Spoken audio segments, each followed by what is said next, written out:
My dream. That's my nightmare. Okay, I'm going to do my best. Hello, friends of ORT. My name is Diane Laurie Aiken. I never thought I'd be on stage at the 40 Watt because, unlike many of you, I have zero musical talent. Yet it feels oddly appropriate to be standing here on this hallowed stage to pay tribute to our dear friend ORT. So I'm going to do my best not to embarrass myself, but I can't promise I won't cry. Thank you, Barry and Felina, for keeping the music going all these years. And thanks to all of you responsible for making this memorial happen.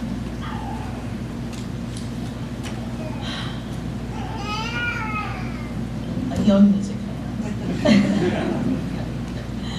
I met ORT in the fall of 1981 while reading music magazines at Barnett's, some of which I might have actually bought at some point if I could afford them. I can't recall what fantastical story he told me that day, but there was always a fantastical story.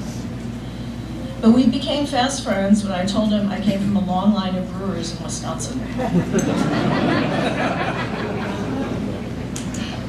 Our friendship was cemented when I gave him a bunch of beer cans from old Midwestern breweries, including some rare cone tops to add to his already impressive collection.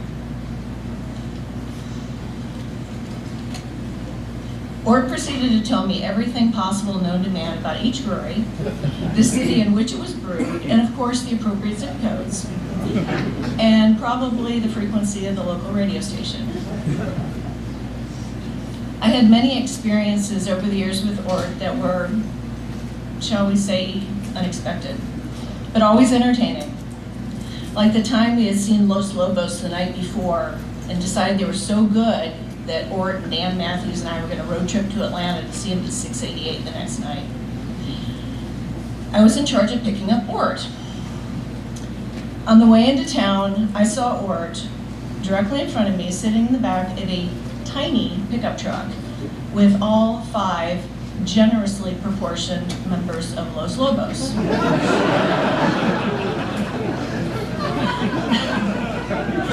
How all of those men fit in that truck was a mystery of physics.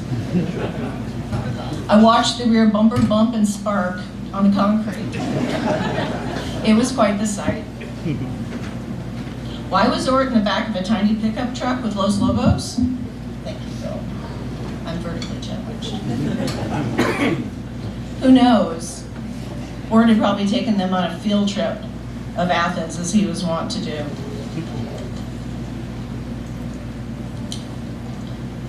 I really should have a beer. I'm feeling a little guilty. A Miller High Life would be the most appropriate.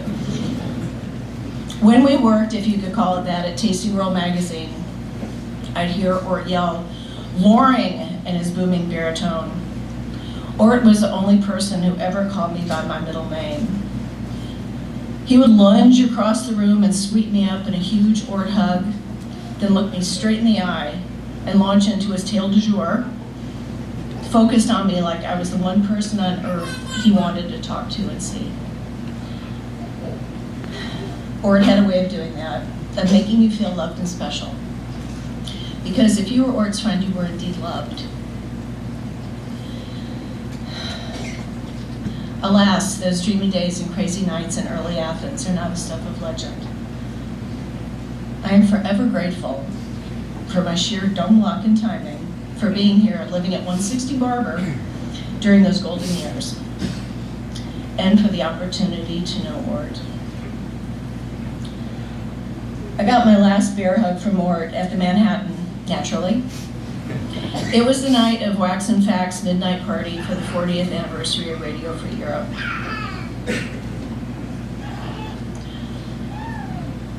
ORT was joyful as ever. He yelled out, "Loring," and gave me a big ORT hug. Not quite the massive hugs of days gone by that would lift me off the sidewalk, but he was healthy and, as always, jovial. This is the memory of ORT I will keep in my heart forever.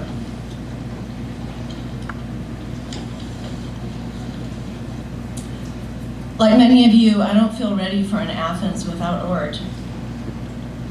ORT was filled with love and wonder. And with him, we lost some of the magic, a bit of the innocence, and a piece of our extended childhoods.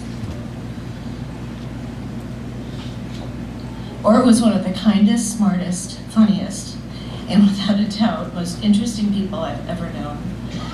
It was an honor and a privilege to call him my friend. As Chuck Reese and Nelson Ross wrote, Ort was without guile. Ort was without cynicism.